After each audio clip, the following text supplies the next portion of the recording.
Okay, so the last couple days have been filled with a ton of news, and this one just dropped this morning, roughly about an hour ago. It is the first look at the headset design for the PlayStation VR2. Uh, Funny enough, this is dropping on 2/22/22, so all the twos are happening today. Every type of two that there could be. So as we expected, this thing looks a lot like the Quest 2, something about twos today. And yeah, let's deep dive into what they are talking about of like the design choices, the features. There's a whole article here to read through, so let's start reading through it. This is from Hidaki Nishino. Okay, today I am especially pleased to reveal the stunning new design of our next gen VR headset, PlayStation VR 2. Together with an updated and final design image of our PlayStation VR 2 Sense controller, you'll notice that the PSVR 2 headset has a similar shape as the PSVR 2 Sense controllers. That's a lot of twos in here. Taken on matching orb look. The circular orb shape represents the 360-degree view that players feel when they enter the virtual reality. Okay, so this is talking about, it's not, I was thinking the orb of the controller itself, but no, this is like the orb of your view sight. Okay, cool. So it's a 360 view sight. So it must be from like your peripherals here all the way around. And then when you move, you can get a full 360 encompassing what I'm thinking. That would make the most sense for it. How they're gonna, I guess it's gonna be two extra screens back here to if you jump into something like the PSVR 1, for instance, it's very circular. It's like right here and you're looking around, but you still have kind of like your peripherals are blacked out. So if they add two screens on the side over here where instead of it being like this, it's more like this, where it's almost like a widescreen panel, like the Samsung ultra wide, where it's like all the way around. If you put like three of those together and you have it all, no matter where you look, the screen is there. That's kind of the feel that I'm getting off this orb look. And the virtual, so this shape captures it nicely. Okay. Still don't really know about this. There's no wrist strap. Where like the Oculus Quest 2 has the wrist strap still built in, and also the PSVR 1 has it. I am going to be saying a lot of the Quest 2, like referencing the Quest 2, because this thing is the most like the Quest 2 of all the other headsets that there is. This thing has basically all the features of the Quest 2 as far as we know. Let's read farther into this. The design of PSVR 2 headset is also inspired by the look of the PS5 family of products. Yeah, that very white and black look to it. It's a very sleek look.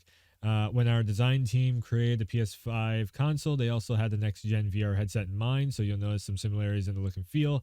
The PS5 controller has flat edges, as is meant to be displayed on a flat surface, while there was more emphasis on adding roundness of the design of PSVR 2 headset, since it is meant to have constant human contact, similar to the rounded edges of the DualSense controller and Pulse 3D headset.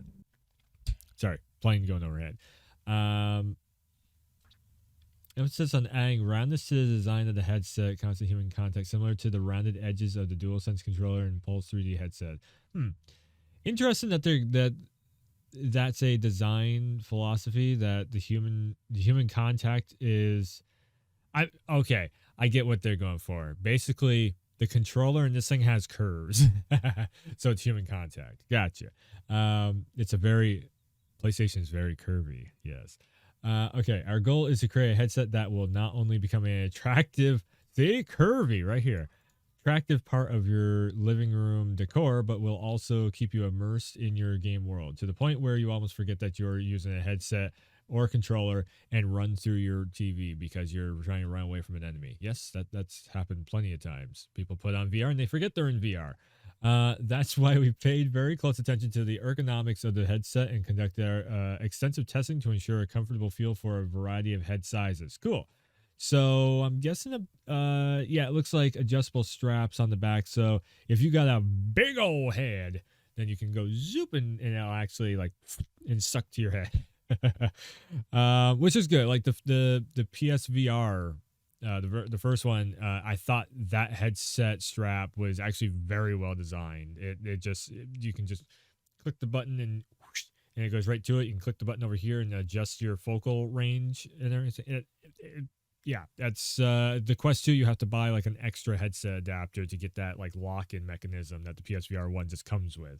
So if this one comes with it also, cool. I like it. Oh my god, there's dual analog sticks. I cannot tell you how much. Like when I was playing Resident Evil VR, RE4 VR in the Quest 2. So far, that's the only game I've gotten like fully in depth with on the Quest 2. But yeah, the dual analog sticks in VR, oh, it's so much better. It's almost like going from the what was it, the Dreamcast to a PS, a PS1 DualShock controller. It's definitely, it opens up that whole world of engagement with both your thumbs, to be able to just have more control over everything. Okay, our goal is to create a headset with not only become an attractive part. Yep. That's why we paid very close attention to ergonomics of the headset connected to do. We already had a lot of positive feedback on the ergonomics of the first PSVR headset by carefully balancing the headset weight and having a simple headset that can be adjusted, except for the cords that would get into the way. That was definitely one of those things of, there's so many cords lying around, and especially when you're in VR and you can't keep track of where all the cords are. Let me tell you, when I'm trying to stream PSVR, there is like 6 different cords that I got like hanging around that I have to be careful of because of the fact that I have to like connect audio sources into my mixer and everything too. Which I'm also very curious still to see how we're going to plug this thing into a capture card. I don't know how I'm going to capture the gameplay footage other than just going off into PS5 itself. Oh boy. Which is it. Streaming out to PS5 is all right, but I'd rather have the ability to use OBS and have the freedom to be able to put my own different stuff onto the stream. All right, so we kept the same concept for the PlayStation or the PS VR2 headset. I like how it's PS space VR2 now. Our features such as headset adjustable scope that places the scope area closer or farther away from the face, and placement of the stereo headphone jack also remain the same. Cool. So if you have glasses, you can actually bring it out so you can get it over the top of your glasses.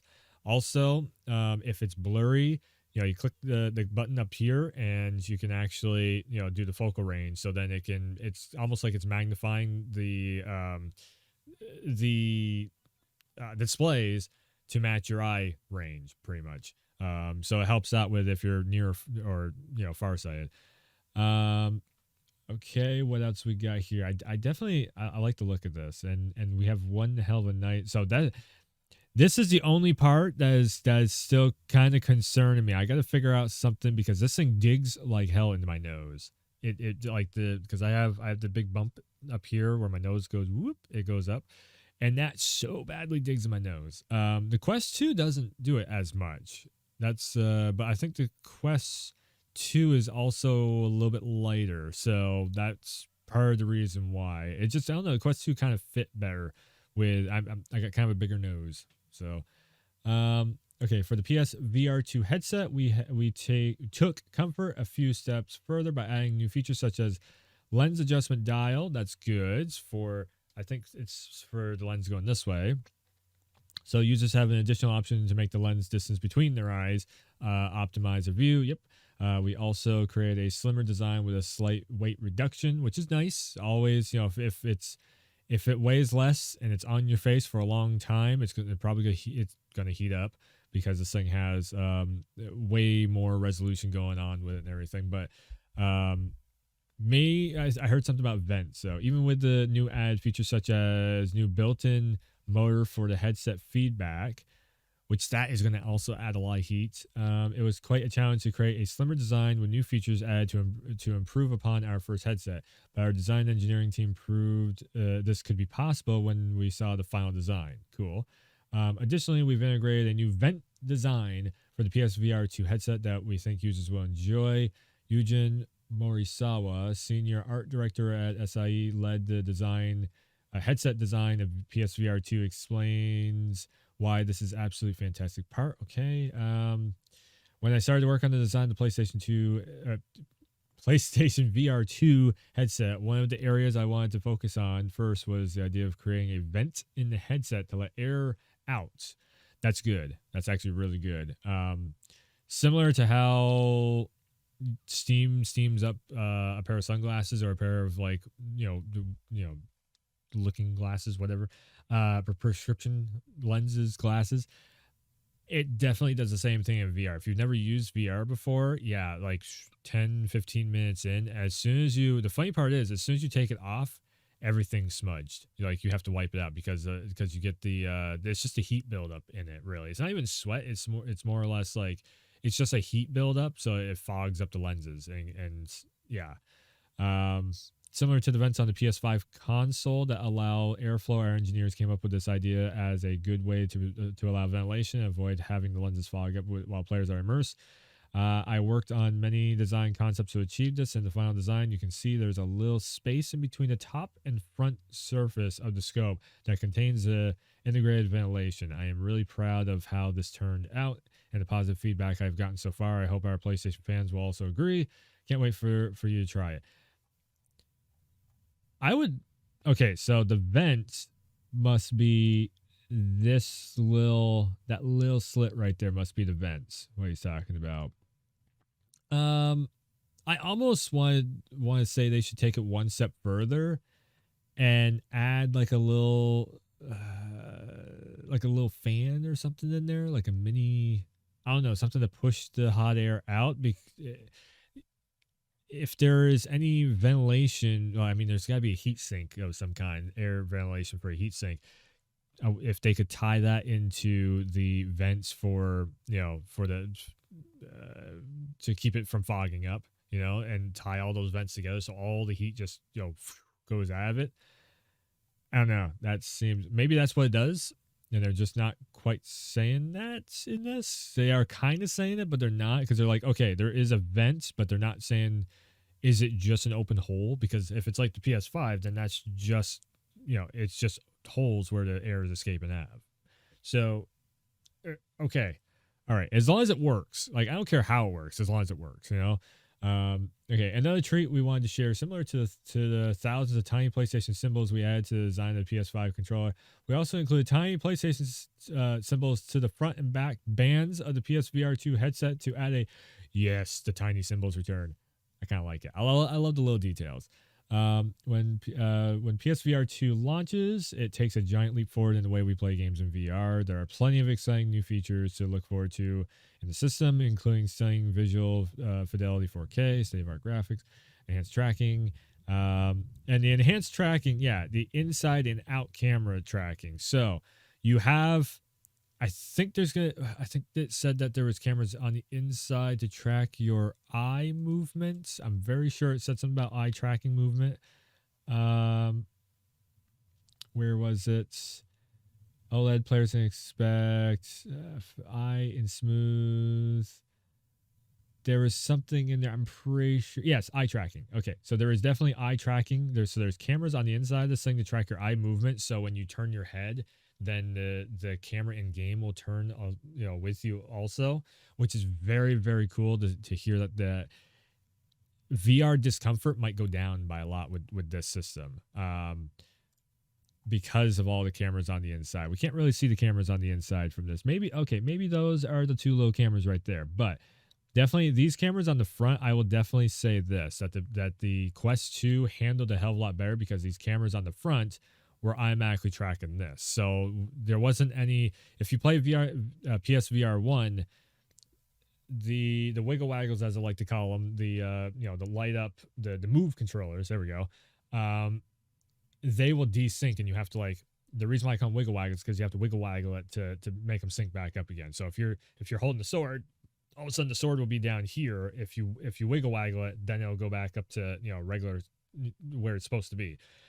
It's just a thing of the camera trying to track the light source.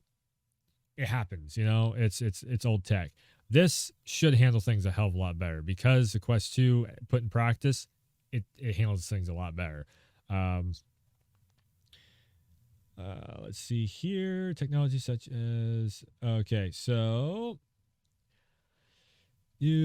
such as headset feedback and a new intuitive PSVR2 Sense controller that creates an incredibly deep feeling of immersion. And I will say, this is going to be DualSense built into the controllers. DualSense still, this is like what, a year and a half later that we've had the PS5 now.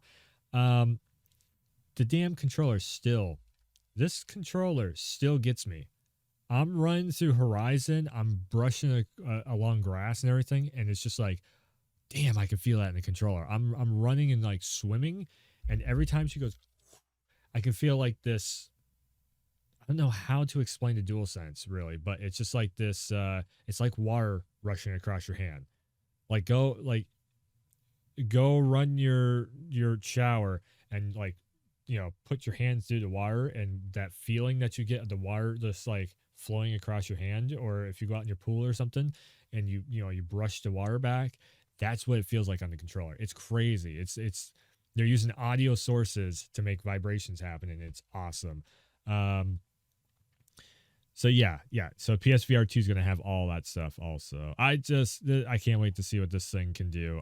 We know, I'm really hoping for a Resident Evil Village VR. I would really love to see another Resident Evil thing be. I'm not big into the horror games in VR. I just think there's too many of them. But Resident Evil really works well with it because Resident Evil is more action than it is horror. So when you're jumping into the action of it with, like, you know, you become Leon in RE4 VR, and you are just doing like gun kata stuff if you want to. That's so cool. On the flip side of that, RE7, you're doing all the puzzles and everything in VR too. So it's you know, it's that whole thing. So we know that Horizon is going to be getting something. I would love to see another shooter, like another maybe competitive shooter, something like Shadowfall, a new one, something like that get made. Like Killzone, if that came back and had VR mode in it or something, that'd be really cool. I don't know, like there's so much stuff that can be done with this, and we already know of a few things that are coming out for it. So yeah, keep your eyes peeled on PSVR 2. This thing looks really, really cool. I think we're gonna wrap it up though there. PSVR 2 coming, I think, next year. I'm gonna say that's for a release date. Probably next year we'll see this thing launched. We'll probably end up seeing a state of play roughly around either May, June, or if they are holding off, like they're holding off for developers to get games ready, we might see around Christmas time, and then possibly like 4 months after that, it might end up launching. That's my guess. That's my guess for a timeline on this. Yeah, I think we're going to see a state of play pretty soon, though, of a PSVR focused state of play. I think it's coming. So go check out the rest of the channel for more Let's Talks and stream replays and all that. I'm doing hour-long stream replays, so go check all that stuff out. I got Horizon up there. I've got some Demon Souls. We're about to have some Bloodborne up on the channel, of me actually finally beating Bloodborne. But also you can check around. I did just put up Gran Turismo Sport in VR. So you can see a VR steering wheel run of Gran Turismo Sport. There's 2 videos of it up on the channel, about an hour apiece. Go check those out if you want to see what PSVR 1 is all about. If you haven't experienced that, it's pretty cool. It's pretty cool. Every time you jump into VR, it's one of those experiences of like, whoa, I'm inside this. It takes you a second to be like, the very first initial shock of being inside VR is so cool. Like that first thing when I jumped inside that car once again in GT Sport, I'm just like, I can look around and I can look at the leather on the seats. I can look at the stereo system over here. This is awesome. So I can't wait to have more experiences like that in PSVR 2. So if you want to see more Let's Talks and everything, make sure and like, subscribe, hit the bell and all that stuff. And thanks for tuning in. Thanks for stopping by. And as always, I will see ya next time.